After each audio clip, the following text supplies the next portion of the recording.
근데 그렇게 하신 거예요? 예, 죄송해요. 이거밖에 안 됩니다. 아닙니다. 그래도 안녕하세요. 경제 읽어주는 남자 김광석입니다. 반갑습니다. 오늘의 책인싸는요, 특별한 분이 진행을 맡아주셨습니다.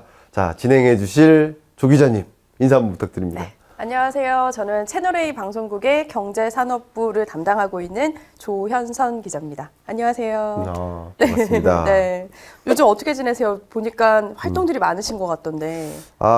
이 책인싸 진행하고 있고요. 네. 네, 이 유튜브를 운영하는 이제 유튜버죠.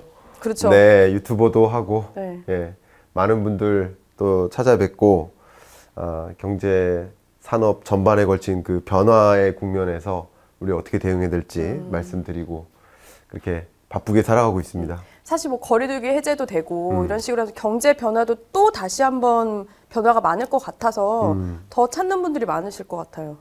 아, 그러게요. 좀 많은 분들이 어떻게 보면 이 코로나19 완전히 끝나지도 않았는데 또 전쟁이라는 더 큰 변수가 또 등장했고, 그리고 또 우리나라 내부적으로는 이제 지도자가 바뀌고, 그렇죠. 그런 관점에서 여러 가지 변화들이 계속 무쌍하게 일어나고 있는 것 같아요.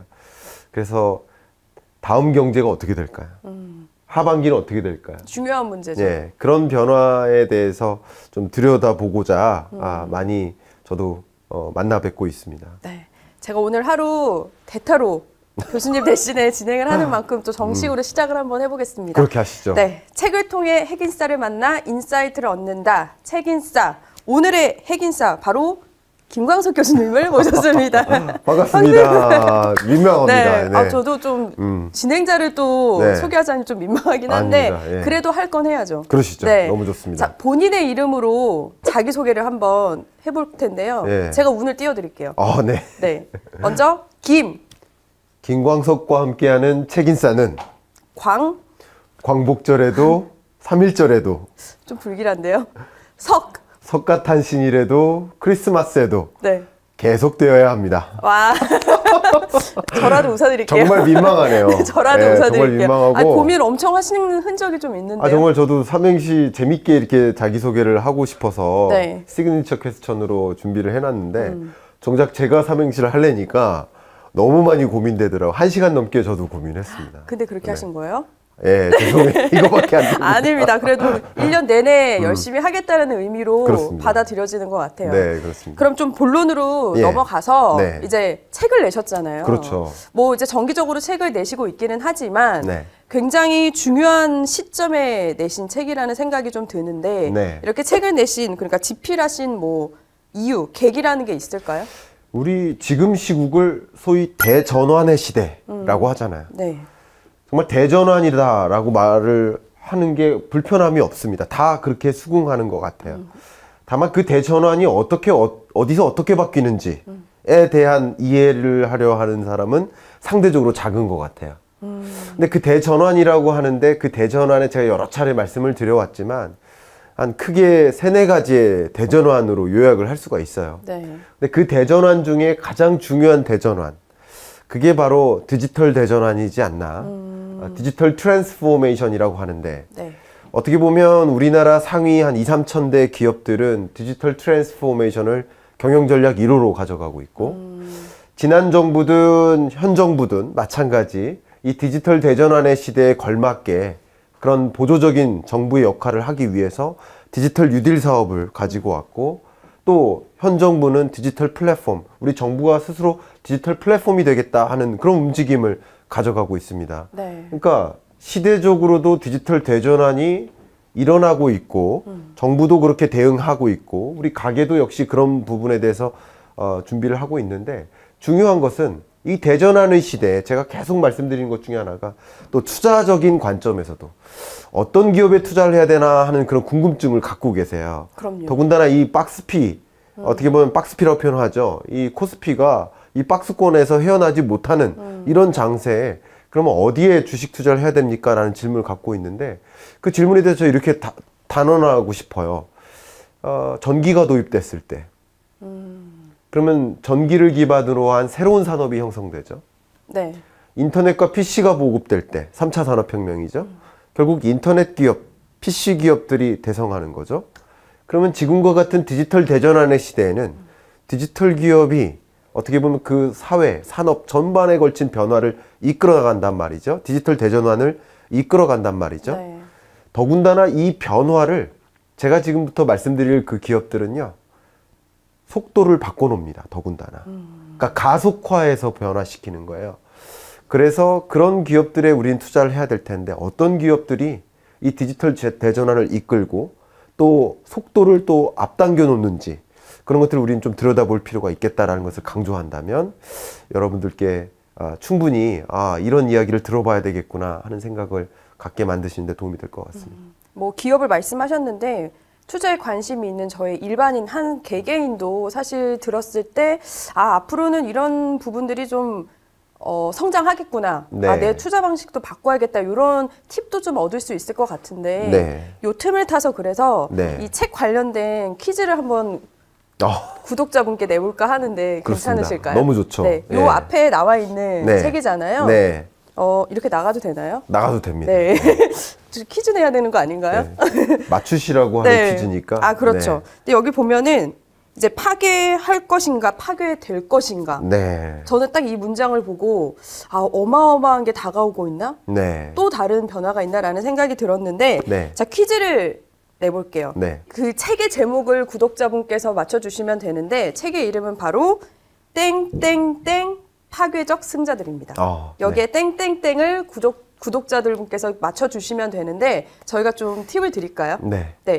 1번 정답을 불러주세요. 1번은 초가속 파괴적 승자들입니다. 초가속. 네. 저는 그러면 2번 초감속으로 해보겠습니다.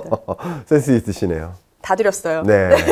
정답과 함께 기대평, 이 그렇죠. 책에 대한 기대평을 남겨주신 5분께 이 해당 책을 선물해 드리도록 하겠습니다. 궁금하실 거예요. 투자 얘기도 하셨기 때문에 저희가 댓글에서 잘 선정해서 5분께 드리도록 하겠습니다. 적극적으로 댓글 달아주시면 됩니다. 자, 이제 그러면 책의 내용을 좀 더 디테일하게 좀 들어보고 싶은데 저의 첫 질문은 이거예요. 이 책의 내용에 보면 규모의 경제가 가고 아까도 말씀하셨지만 속도의 경제가 온다고 하셨는데 좀 자세하게 알고 싶거든요. 네. 이 규모의 경제라는 단어가 마치 그 정의처럼 우리 경제학 공부하는 친구들 입장에서는 들려왔었을 겁니다. 규모의 경제 시대가 갔어요.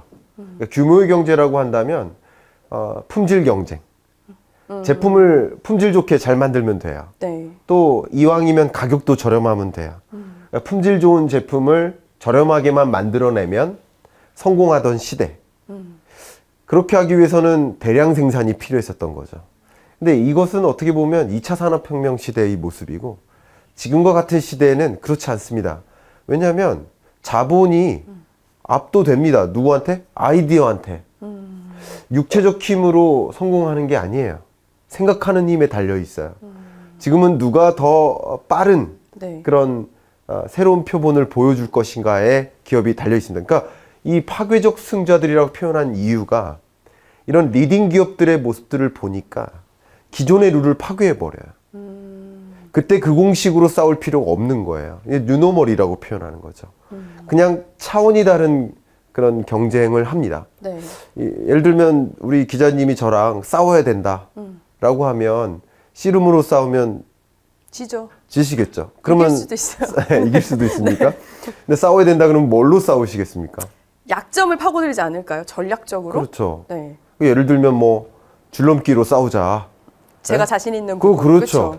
그러니까 이 파괴적 승자들의 모습을 보면 기존의 자동차 기업들이 자동차 품질, 자동차 가격 가지고 경쟁할 때 그건 당연한 것이고 나는 아예 저쪽에서 다른 싸움을 할래.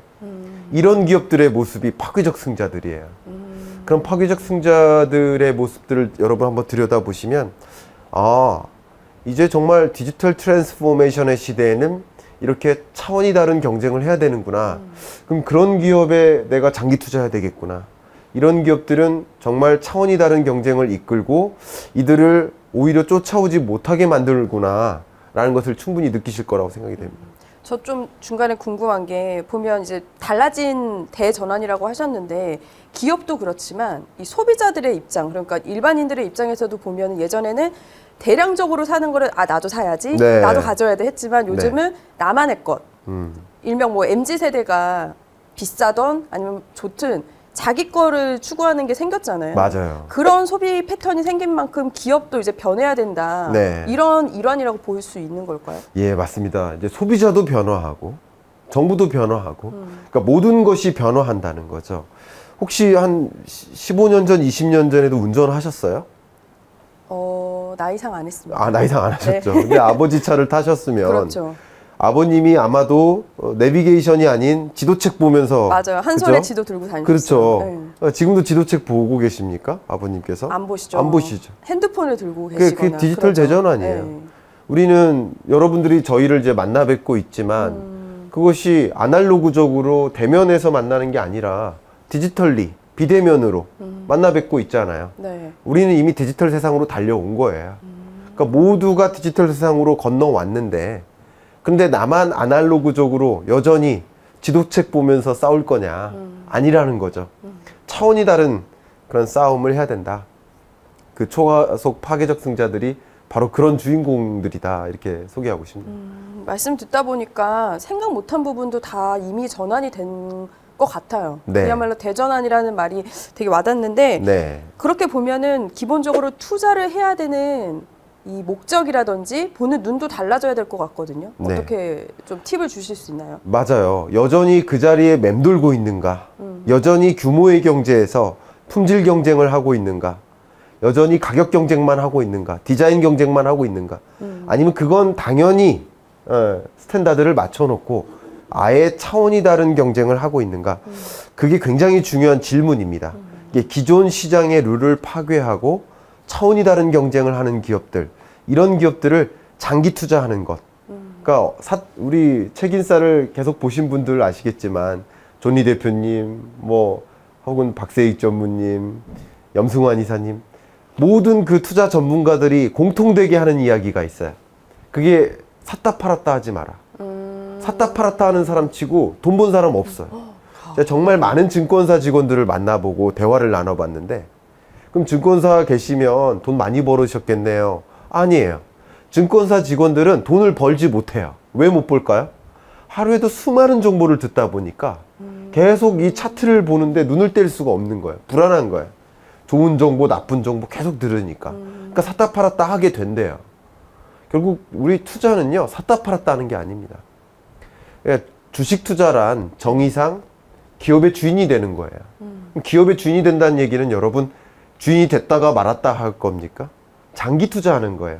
장기적으로 나와 동업할 그 동업자를 찾는 과정이에요. 네. 장기 투자라는 거죠. 그럼 장기적으로 이 거스를 수 없는 패러다임이 무엇일까?